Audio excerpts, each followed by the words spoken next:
Do'stlar, menda yomon xabarlar bor. Ayni paytda bizning ustimizga yadroviy bomba uchmoqda. Yangiliklarda aytishlariga qaraganda bu tasodif edi, lekin endi kech. Yadroviy bombani to'xtatib bo'lmaydi. Bizning so'nggi umidimiz esa bunker qurish. Ha, yadroviy bombaga qarshi. Bizning bunkerimiz nafaqat portlashga va radiatsiyani ham o'tkazmaydigan darajada kuchli bo'lishi kerak. Umid qilamanki, bu qo'limizdan keladi. Xo'sh, qishloqqa, sen yangiliklarni eshitding deb o'ylayman. Nega o'tiribsan unda? Tur, bunker quraylik. Nima? Men buni yangi kinoni treyler deb o'ylabman. Yangilikmidi? Ha, qishloqqa, ha demay ustimizga, ana u taraflarda yadroviy bomba kelib qulaydi. Shuning uchun shoshilishimiz kerak. Sen nega kompyuterga yopishaverasan? Ha, ahvol rostdan ham jiddiga o'xshayapti. Lekin sen qanaqa zo'r o'yinchi topding. O'yin desam, qanaqa o'yin, ustimizga yadroviy bomba qulayapti. Biz hozirroq ish ko'rishimiz kerak. Tushunib turibman. Lekin menimcha bizga bunga yordam bera olmasa kerak. Yo'q, shunga o'ynaylik o'tirib. Yo'q, agar biz yetarli darajada mustahkam bunker quradigan bo'lsak, albatta uddalay olamiz. Muhimi o'zimizga ishonishimiz kerak. Yaxshi. Faqat undan oldin menga kreativni qaytar. Ha, to'g'ri aytasan, senga kreativ berishga to'g'ri keladi. Mayli ushla. Cheksiz kuch. Chacha! Ajoyib, bu bizning bunkerimizning darvozasi bo'ladi. Menda xubat. O'zim ham kreativga o'tib olaman. Xo'sh, endi bunker qurilishini boshlasak bo'ladi. Bizning bunkerimiz mana bu yerda joylashgan bo'ladi. Bu esa unga kirish eshigi. Qattiq eshik tanlayman-da. Aytganchi, bunkerimiz tashqarida turadimi? Yo'q, albatta, bunkerimiz chuqur yer ostiga kirgan bo'ladi. Va bu ishlarni barida bitta blok ishlatish kerak. Olmos eritsa kerak. Radiatsiyaga ham to'g'ri kelmaydi. Lekin qaysi? Bedrock. Bu albatta to'g'ri keladi. Bedrock radiatsiyaga chidamliga ishonching komilmi? Yo'q, u radiatsiyaga chidamli emas, lekin aniq portlatib bo'lmaydi. Aynan shuning uchun ham u bizga kerak. Radiatsiyaga esa boshqa narsa o'ylab topamiz. Ishonaver, menda g'oyalar bor. Portlashni ushlash uchun bedrockdan qobiq tayyor, lekin hali katta ish oldinda. Boshlanishga mana bu yerda tozalash kerak. Keyin sekin yertaga kirib ketamiz. Bu yerni belgilaymiz va bu yerda endi esa komanda yozsak tayyor. Biroz o'qildi-ku, a? Mayli, buni to'g'irlash umuman muammo emas. Hozirda o'zida to'g'irlab tashlayman. Arti, bu bunker mustahkam ko'rinayotgan bo'lishi mumkin, lekin yadroviy bombadan asrab qolmaydi. Ha, tushunib turibman. Shuning uchun ham biz endi yertaga kirishimiz kerak. Aynan shunday hollar uchun ham menda mana bunday bor. Bu bilan qilish aniq osonroq bo'ladi. Xatolar kamayadi demoqchiman. O'zi ham yaxshigina chuqurga kirishimiz kerak. Ha, to'g'ri, yadroviy bombaning radiatsiyasidan qochish oson bo'lmaydi.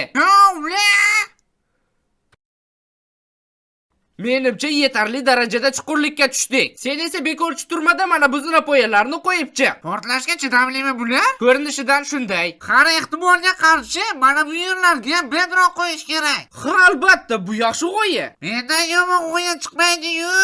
Vaqtimiz ham tobora kam qolyapti. Shuning uchun men hozirroq bunkerning asosiy qismi uchun xonakamlashni boshlayman. Keyinroq siqilib yurmaylik. 3-4 oy yotishimiz kerak u yerlarda. Menga ayt, sen qayerda qasrdagi ulkan bunkerlar ko'rgansan? Qayerda birinchi bu biz quramizda. Mayli, iloji boricha kattaroq qilishga harakat qilaman. Aytgancha, O'zbekistonda ham atom bombasi portlatilganligini bilarmidingiz? Ha, Buxoroda topilgan ulkan gaz konini to'xtatish maqsadida yer tagida atom bombasi portlatilgan. Olim bo'lib ketay, sen undan ko'ra gapir, endi nima qilamiz? Endimi? Endi shunchaki bizni bir necha oy davomida tirik ushlab tura oladigan xona qurishimiz kerak. Bunkerimiz deyarli tayyor, lekin biz baribir shoshilishimiz kerak. Bomba yaqin orada keladi. Menimcha buncha chuqurlikda bomba bizni topadi. Ha, bilaman, shuning uchun ham biz 3 xil blok ishlatamiz. Bedrock, temir va mana bu radiatsiyaga qarshi blok. Bedrock portlashdan himoya qilsa, bu ikkitasi radiatsiyadan himoya qiladi. Shuning uchun shoshilish kerak. Boshlanishiga bedrock qilib chiqamiz xonani. Bedrockdan himoya tayyor, endi temirga o'tamiz. Nega aynan temir? Chernobil falokati haqida eshitgansan meni. Bu yerda ham radiatsiyadan qutulish uchun aynan temirdan foydalanishga. Tarixga qatnayapsanmi? Ha, bir paytlar. Xo'sh, temirdan ham himoyamiz tayyor. Endi bo'lsa eng mustahkamga o'tamiz. Aynan shu blok bizni saqlab qolish kerak. Ko'rinishidan radiatsiyaga qarshi maxsus tayyorlanganga o'xshaydi. Aynan. Shuloqi, menimcha bizda muammolar bor. Qara, agar tepaga qo'ysak, bu yerda ataga 2 blok qolar ekan. Yo'q, men bunaqasiga chidolmayman. Yo'q, 2 blokda yashab bo'lmaydi.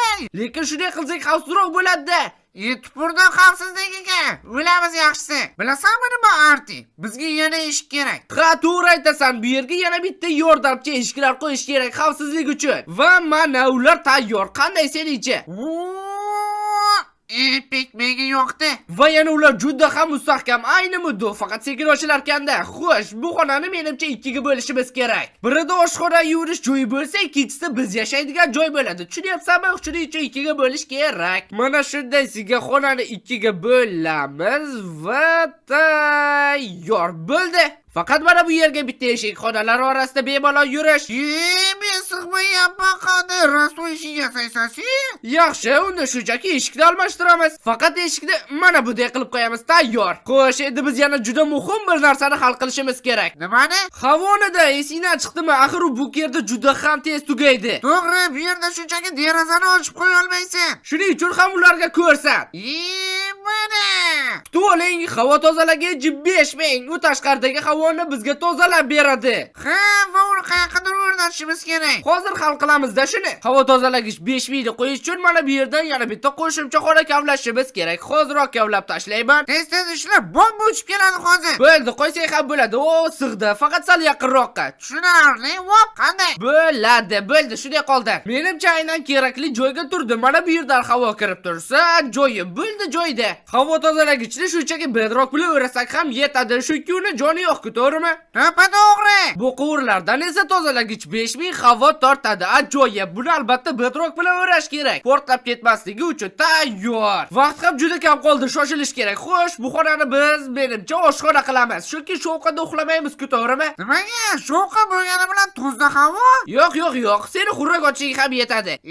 Sen xurrak otasan. Vertolyot. Xullas, men bu yerga oshxona jihozlarini qo'yib bo'ldim. Tepaga esa dars olish uchun shkafchalar qo'yib qo'yamiz. Mana bunday qilib, bularning ichiga darsni saqlash mumkin. Xo'sh, endi bu yerga mana bunday qo'l yuvgich va yana muzlatgich. Usiz qanday, to'g'rimi? Xo'sh, yana nima qo'ysam ekan?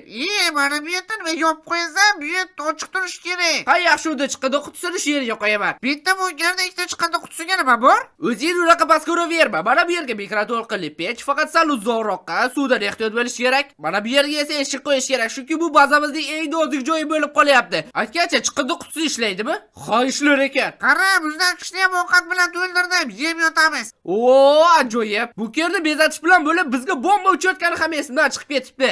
Lekin menimcha yaxshi chiqdi. Faqat ko'z qamashyapti, mana buni almashtirish kerak. Gilamcha qo'yib chiqamiz bo'lmasam. Xo'sh, tayyor. Aytgan eding, ancha chiroyli bo'ldi. Ish ko'zini bilaman. Qara, mana bunaqa narsalar ham topdim, mos tushdi. Ikkinchi xonada esa biz eng ko'p vaqt o'tkazamiz. Xullas, yashaydigan joy bo'ladi. Bu yerda esa bu degani chiroyligina qilish kerak. Uni qizil qil. Mayli, qizil bo'lsa qizil. Endi yodonlarni almashtir. Mayli, bularni ham almashtirgani bo'lsin. Mana buni radiatsiyaga bos. Men esa bu yerga o'rindiqlar qo'ydim. Nimadir yetmayapti. O, mana bularni qo'ysak bo'ladi. Albatta bilmayman bular nima, lekin mayli tursin. Chiroqlarni elamiz bir nechta yorug' bo'lishi uchun. Men mana bu yoqqa notebook qo'yib qo'yaman. YouTube'chi ko'rib o'tiramiz. Ha, yangiliklardan ham xabardor bo'lib turamiz, qachon chiqishni bilamiz va yana bizga radiatsiyaga qarshi aslaha kerak. Qanday buni unutish mumkin edi? Mana bu yerda ikkalamizga qo'yib qo'yaman. Mana tayyor. Bu aslahalar umid qilamanki, bizni hayotimizni asrab qoladi. Shkafni och. Vo, bular nega? Mabodo radiatsiyadan deb zombilar mutantga aylanib qolsa. Xo'sh do'stlar, bu yerda va nihoyat qurib bo'ldik. Endi bombaning uchib kelishini kutish qoldi. 2 soatdan so'ng. Menimcha yangiliklarda aldashgandi. Ha, shunaqa bo'lsa yaxshi. Voy, la'nati. Menimcha boshlandi hoziroq aslahalarni keyin menimcha tushdi bomba. Hozircha tirikmiz, bu yaxshi yangilik. Qiziq, tashqarida nima bo'lyapti ekan? Ana portladi.